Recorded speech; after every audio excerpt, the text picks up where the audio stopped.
वक्त हम बल्दिया police training centre के पास खड़े हुए हैं और मेरा अपना 1 माह हो गया यहाँ के जो उबलते गटर जो इंतज़ामिया का जो मुंह चढ़ा रहे हैं, आने जाने तमाम ट्रैफिक आप ये सामने देखते हैं, गाड़ियाँ नमाजी हजरात गुजर रहे हैं और जो जितना भी आप ये देखते हैं रोडों की क्या हालत है,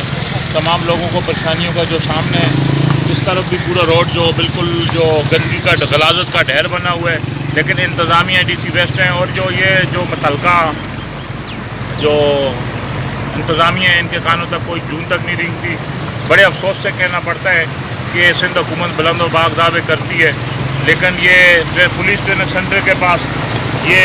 उबलते हुए गटरों का ये हाल है, जिससे नमाजियों के कपड़े भी ख़राब होते हैं और आने वाले जो लोगों को बड़ी तकलीफ़ का सामना करना पड़ता है। हम अवामी मसाइल न्यूज़पेपर के तौसफ से आला इंतज़ामिया से जो तमाम इंतज़ामिया से गुजारिश करते हैं कि इस रोड को फिलफोर जो सही किया जाए और जो भी ये मसाइल हैं यहाँ इनको ख़त्म किया जाए। अली ज़मान अवान, चीफ रिपोर्टर, अवामी मसाइल न्यूज़पेपर, कराची।